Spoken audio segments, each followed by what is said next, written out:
my name is Alexis Familia, and I am the instructor for the Western Thunder Drumline. This is going to be a series of videos, kind of just for each section, making sure that you guys are knowing what's going to be happening with all the stuff that you need to learn.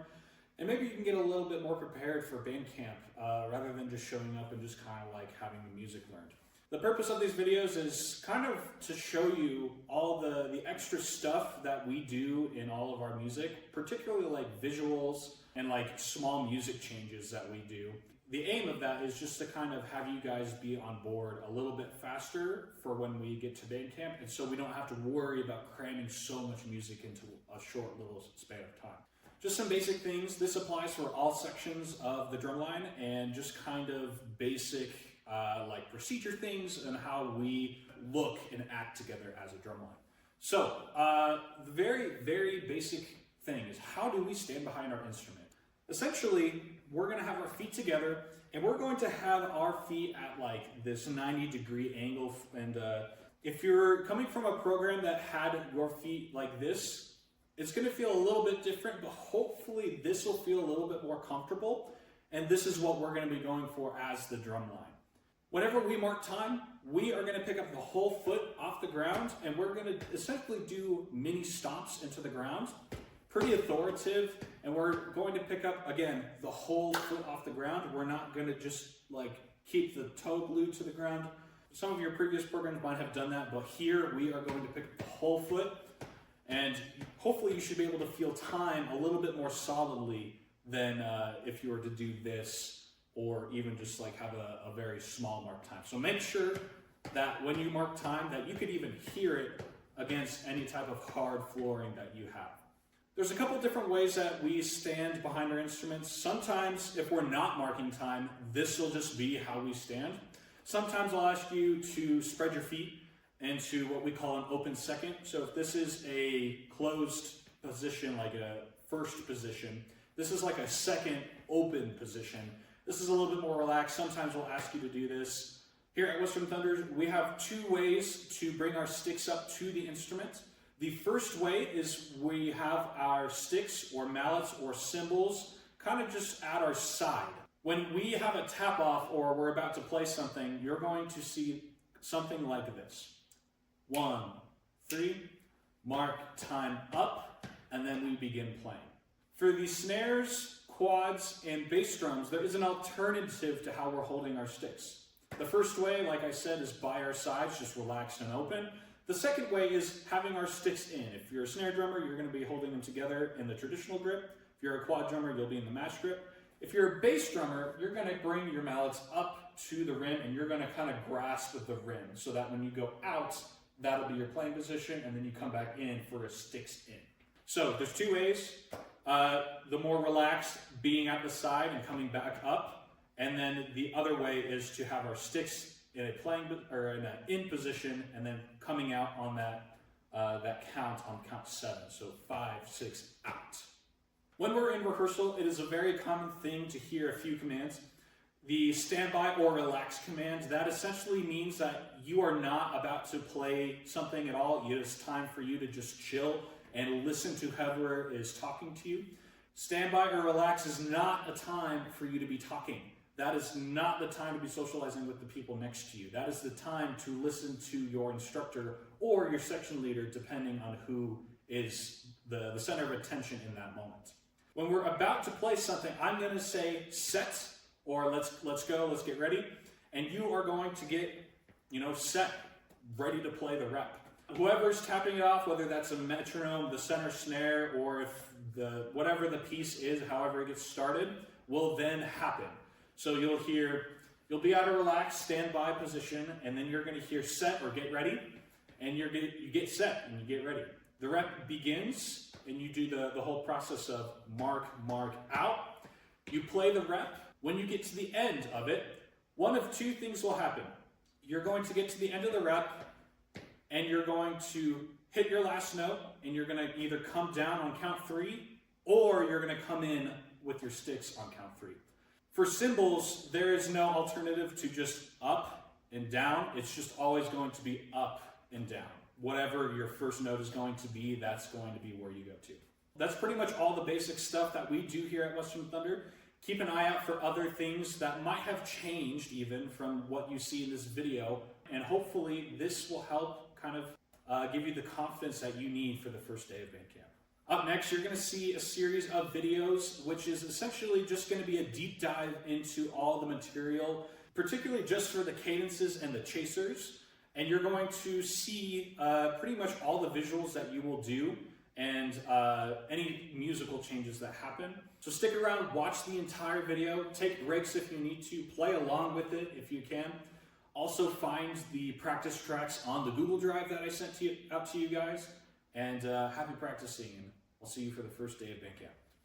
This is Boom Boom. As a set of 5 quads, we alternate into a group, or split into a group of 3 and 2, where as soon as the main quad part comes in, you'll start with a group of 3 going down and the group of 2 going up. And then on each beat, you alternate which way you're going. Yeah, so at the end, we got, you're running down the quads. Normally, a lot of the groups in high school do is just, what we do here is it's dot, dot, clack.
So as this piece goes on, it starts very soft with just the biggest bass drum. It slowly builds from there, and our choreography reflects that throughout the piece.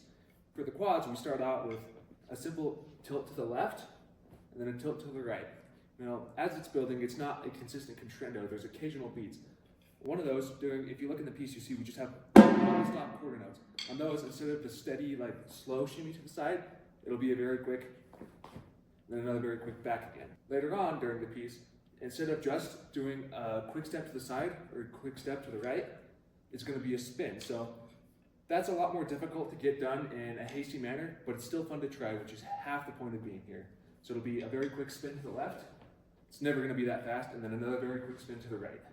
The rest of it, you'll figure out as we go. It's a lot of fun learning the process.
belt stomp. It's particularly special because whoever is center tenor has all the power to make the rest of the drum line miserable. The way it works is initially starts with the opening sequence of everyone, followed by the tenor solo, which kicks off the piece and also has the power to loop on, but we'll get back to that later. You know, the first line's pretty cut and dry. When we get to the second part, during the, that's where things get interesting, and that's where the power to make it miserable comes in. Because the whole time, you're just jumping up and down the whole time. Doesn't sound too bad to start, but once you have a drum on or a cymbal on, it gets kind of bad. And then as you get to the end of the piece, where there's that last double stop for the quads, that's where the tenor player, or the lead tenor player, has the opportunity to play the solo from the beginning, looping everyone back to the start, and having us go through as many times as they feel like. Most times, it might be 1 or 2 times, depending on who your section leader or who the tenor section leader is. It can get pretty hairy.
This is to EDF. During the 4-bar rest, we do the same thing the snares are going to do, so you're not resting.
So this one is swung. At the opening, you're clicking your sticks on the offbeats for the first 2 measures until you come in with the drum part. It'll just be a pretty simple, pretty cool piece. During the offbeat 8th notes, we do the first time through, we slowly bend down for it. And the second time through, we slowly bend up for it. The goal is to make the drum flash look way exaggerated. If you're not almost falling over, you're not doing it right. So get out there and fall over.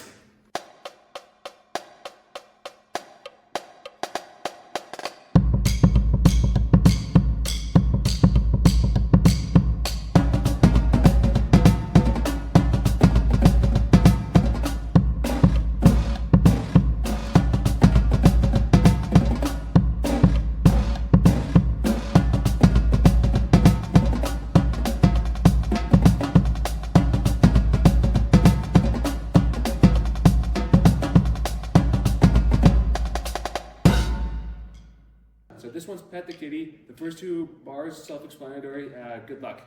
The 2.5 measures of rest at the start. Beat 1, you bring your sticks back together, separate your hands out like this.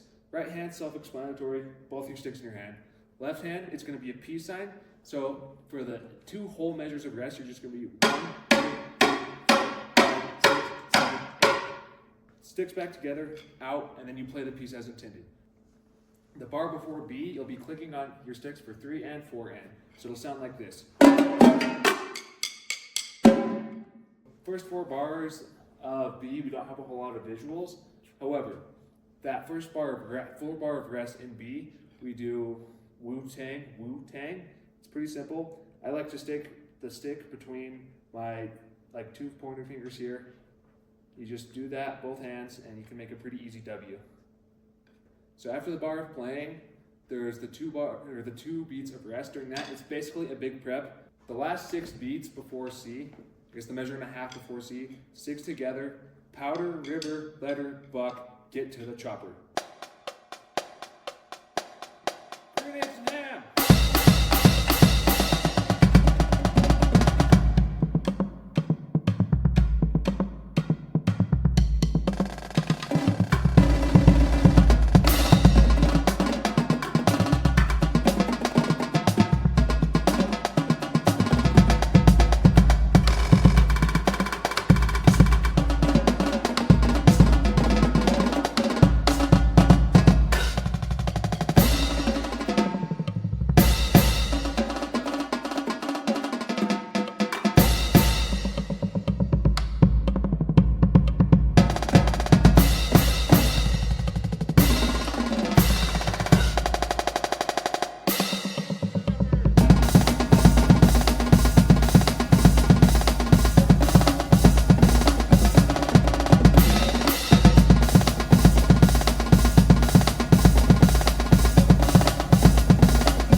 So the start of this one has an odd tap off from the snares. It's not written down, I think, anywhere, but it goes like this.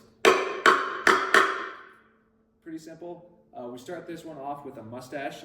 You hold this stick in your hand like this. It's very important that your pinky sticks out, and then you just place it on your lip for the opening 3 bars. After the 4th bar, you don't do anything fancy. Just kind of go back to set and get ready to play on. It's a bit of an odd entry, but you get the hang of it. The measure before B, we have what is called the double pancake. It's a pretty simple, you just fly your hands around.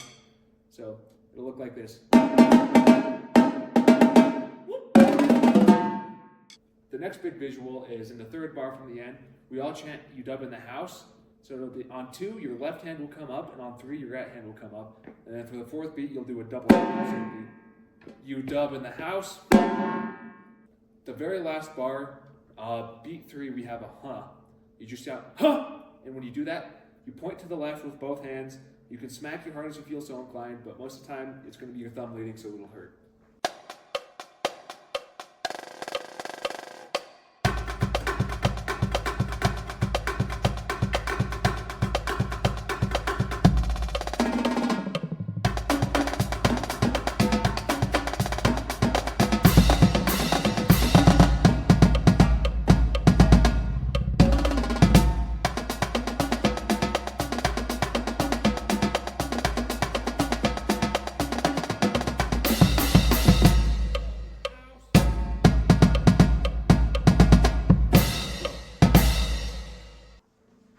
Cool, so the next piece is frantic. This one's got a lot of visuals, so pay attention. The first one starts at A. It's during the 3 bars in between each of the endings. So we start by, you're flashing your drum, kind of tilting up to the right, but I like to think of it as you're dropping your shoulder to the left. So it'll just be going 1, 2, 3, 4, 1, 2, 3, 4. However, this kind of stops pretty abruptly during the 1st and 2nd endings. Both of them the first ending's pretty simple, so you just stop and play the part. So it'll be. Then once you're going back through for the 2nd time, you're going to enter into another visual. On count 4, you're going to stick your clips together and you say spin. You then have 8 counts to step in a circle. You're going to start by right hand with your sticks up first. So it'll be spin.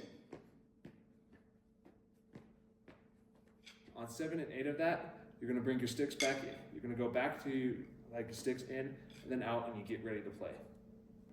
At C, we're going to have 3 pancakes into some really exaggerated stick heights. It'll go as follows, just watch.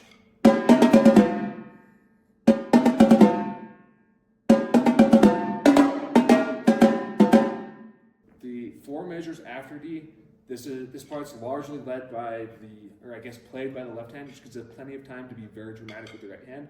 After each note, you're going to tap, you bring your stick up, you look at it, which creates a cool effect with the cowboy hats. It'll go as follows.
Now we're on to Yellowstone. This one's got some weird stuff, so stick with me.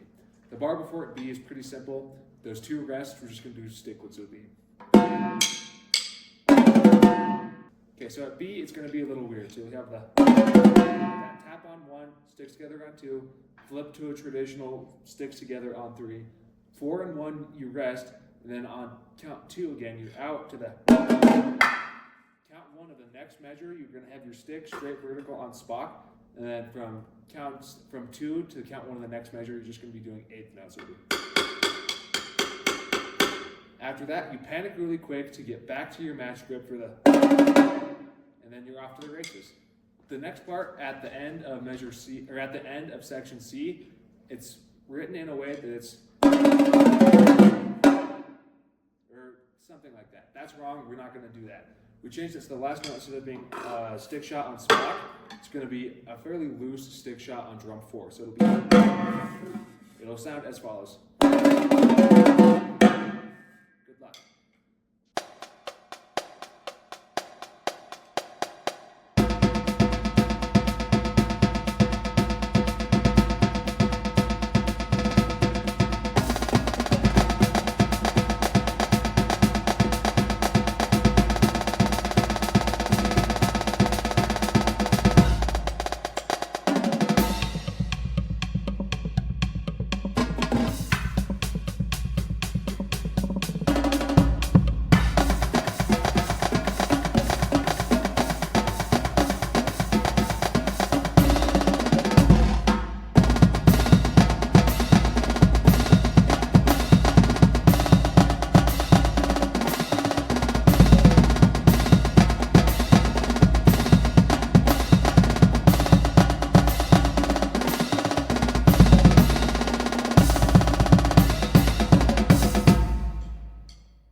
This is the last cadence of the sequence. Last cadence of the sequence called conga. We start this off. It's a pretty cool bass solo. We do fun little shimmies. You're gonna stick your hands up to the left like this. You're gonna do a little shimmy this way. You can go to the top right, shimmy a little this way. Bottom left, shimmy this way. Bottom right, shimmy this way, and then you're into the tune. A few key things of note at 4 before B. That's supposed to be a building section, so make sure you drop really low. Next big thing of note, once you get to B, you're going to want to do, the way we do this is, it's the first time through, it's all with your right hand. The second time through, it's all with your left hand. So it'll be.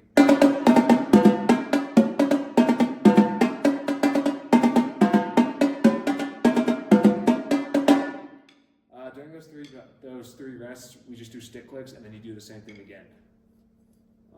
That's all. Good luck.